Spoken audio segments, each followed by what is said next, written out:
জেনজিয়ে গদি মিডিয়াক একেবাৰে ভ্ৰম কৰি পেলাইছে। কি কৰিম নকৰিম হৈ পৰিছে গদি মিডিয়াৰ এংকৰ সাংবাদিকসকল।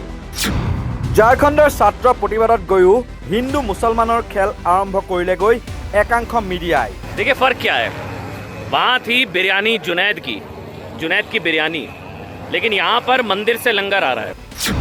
नेहा बराলৈ চিয়াহী দলীয় কাৰ্যক সমৰ্থন কৰিবলৈ গৈ নেহা বৰাক শিক্ষা দিয়া বুলিহে ক'লে মুকেশ আম্বানী মালিকানাধীন নিউজ চেনেল নিউজ 18 ঝাৰখণ্ডে। যন্তৰ মন্ত্ৰৰ পাছতে এইবাৰ ঝাৰখণ্ডৰ ছাত্ৰ ছাত্ৰীৰ প্ৰতিবাদত গণ্ডগোল লগাবলৈ উঠি পৰি লাগিছে একাংশ গদি মিডিয়া। প্ৰকৃত বিষয়বস্তুত ফ'কাছ নকৰি প্ৰতিবাদস্থলীত গৈ মন্দিৰ বনাম মছজিদ আৰু বিৰিয়ানী বনাম আলুৰ চব্জি কৰিবলৈহে আৰম্ভ কৰিলে একাংশ গদি মিডিয়াই। ইপিনে টাইমছ নাও নৱভাৰতৰ এইগৰাকী এংকৰে শিক্ষা শব্দটোৱে হিন্দীত শুদ্ধকৈ লিখিব নোৱাৰে। আকাৰ দিবলৈ পাহৰি শিক্ষাৰ পৰিৱৰ্তে লিখিলে শিখ আৰু হৰ্ষইকাৰৰ পৰিৱৰ্তে দিলে দীৰ্ঘইকাৰ। এইগৰাকী এংকৰেই CJPৰ নেতা সৌৰভ দাস কিয় ঝাৰখণ্ডলৈ যোৱা নাই বুলি প্ৰশ্ন কৰাৰ পাছ মুহূৰ্ততে যেতিয়া নেহা বৰাই ঝাৰখণ্ডৰ যি ছাত্ৰ প্ৰতিবাদ তাত অংশ লয়, তেতিয়া নেহা বৰালৈ কোনো দুষ্কৃতিকাৰীয়ে চিয়াহী নিক্ষেপ কৰা কাৰ্যক সমৰ্থন জনাই বৰাক ছাত্ৰ ছাত্ৰীয়ে শিক্ষা দিয়া বুলিহে ওলোটা খৰ মাৰিলে। আনহাতে মুকেশ আম্বানীৰ মালিকানাধীন নিউজ 18 নেটৱৰ্কৰ সাংবাদিকে ঝাৰখণ্ডত গৈ হিন্দু মুছলমানৰ খেল খেলি জুনেইডৰ পৰা বিৰিয়ানী অহা নাই তথা আলু চব্জিৰে ভাত খাইছে বুলি এক ভিডিঅ'ৰ জৰিয়তে হিন্দু মুছলমানৰ খেলখন ভালদৰে খেলি পেলালে। यहाँ पर मंदिर से प्रसाद है, आलू की सब्जी है, दाल है, चावल है, और यहाँ सब लाइन में लग के, क्योंकि कई छात्र हैं बड़ी संख्या में जो यहाँ पर हैं और लंगर को खा रहे हैं। देखिए फ़र्क क्या है, वहाँ थी बिरयानी जुनैद की बिरयानी, लेकिन यहाँ पर मंदिर से लंगर आ रहा है। मैं अभी और भी कुछ लोगों से मिला, उनका कहना था कि वो चूड़ा और गुड़ खाते हुए नजर आ रहे थे। কিন্তু উল্লেখ কৰি থওঁ, যন্তৰ মন্ত্ৰৰ ছাত্ৰ প্ৰতিবাদৰ সময়ত যিদৰে জুনেইডে বিৰিয়ানী বিতৰণ কৰিছিল, সেইদৰে ৰাঁচীত গৈও ছাত্ৰ আন্দোলনৰ মাজত খাদ্য বিতৰণ কৰা দেখিবলৈ পালোঁ। কিন্তু জুনেইডে স্পষ্ট কৰি দিছিল যে ছাত্ৰ ছাত্ৰীক তেওঁ সম্পূৰ্ণ নিৰামিষ বিৰিয়ানীৰ যোগান ধৰিছিল। जंतर मंतर में जो जुनैद लंगर खाना बिरयानी जो भी बांट रहे थे जंतर मंतर पर प्रदर्शनकारियों को, छात्रों को, जिसकी वजह से बहुत वायरल भी हुए, बहुत विवादों में भी आए, बहुत टारगेट भी किए गए। और यहाँ भी अभी 5-6 दिन पहले किसी चैनल का कोई एंकर आकर ललकार रहा था, यहाँ जुनैद की बिरयानी नहीं मिल रही है या लंगर चल रहा है। लेकिन अभी अचानक मुझे दिखे कि जुनैद भी यहाँ रांची के इस जयपाल सिंह मुंडा स्टेडियम में पहुंच गए हैं। तात्पर्यपूर्णभाৱে গদি মিডিয়াৰ এইবোৰ টাংটিঙালি বা ধ্ৰুতালিৰ বিৰুদ্ধে জেনজিক আকৰ্ষিত কৰিবলৈ RSS প্ৰধান মোহন ভাগৱতৰ মন্তব্য আছিল এনেধৰণৰ। জেনজিয়ে প্ৰতিবাদ কৰিছে মানেই তেওঁলোক আপোনাৰ বা মোৰ বিৰোধী নহয়, তেওঁলোকে ব্যৱস্থাটোৰ সংশোধন বিচাৰিহে মাত মাতিছে।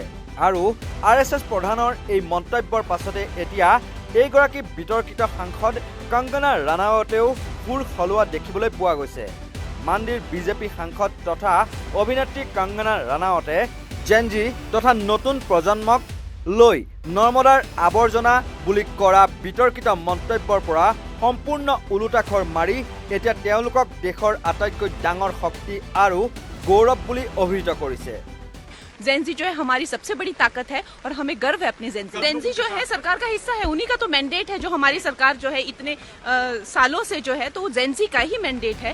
এতিয়া প্ৰশ্ন হৈছে, দেশৰ প্ৰায় সকলোবোৰ ৰাষ্ট্ৰীয় পৰ্যায়ৰ মূলসুঁতিৰ সংবাদ প্ৰতিষ্ঠান বিজেপিৰ নিকিনা গোলাম হৈ পৰিছে নেকি?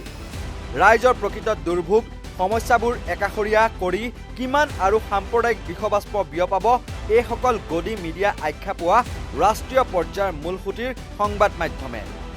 ইপিনে নেহা বৰাৰ মুখমণ্ডলত চিয়াহী মৰাতে ক্ষান্ত নথকা এই দুষ্কৃতিকাৰীটোৱে নেহা বৰাৰ মূৰতো চিয়াহীৰ চিচাৰ বটলটোৱে আঘাত কৰিবলৈ চেষ্টা কৰিছিল।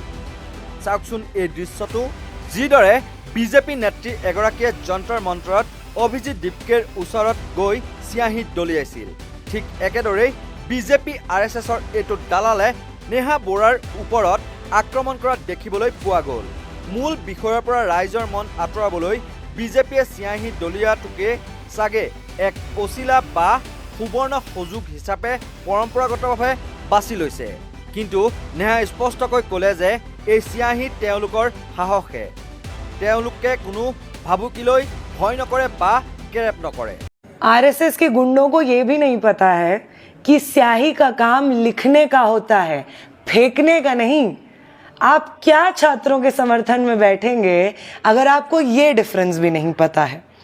आप अगर ये सोचते हैं कि स्याही फेंक करके आप मुझे डरा देंगे या उन महिलाओं को डरा देंगे जो मेरे आसपास खड़े होकर के अपनी राजनीति को सही साफ शब्दों में कह रही थी, अपने बेहतर भविष्य और शिक्षा व्यवस्था की मांग को सही सटीक शब्दों में कह रही थी, तो ये आपकी सबसे बड़ी गलती होगी।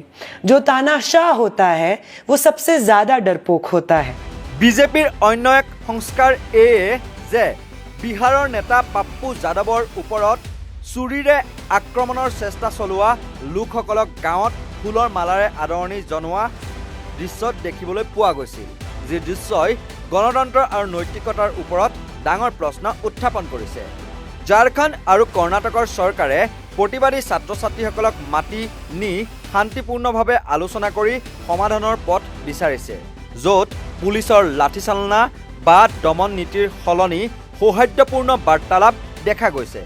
কিন্তু ইয়াৰ বিপৰীতে যন্তৰ মন্ত্ৰত ছাত্ৰ ছাত্ৰীৰ ওপৰত কৰা আৰক্ষীৰ বৰ্বৰ অত্যাচাৰ তথা পুলিচী বৰ্বৰতাই কেন্দ্ৰীয় চৰকাৰৰ অহংকাৰ আৰু মূল সমস্যাৰ পৰা পলায়ন কৰি থকাৰ মানসিকতাকে প্ৰকট কৰি তোলে। নিউজ ডেস্কৰ ৰিপৰ্ট, নৰ্থ ইষ্ট নাও।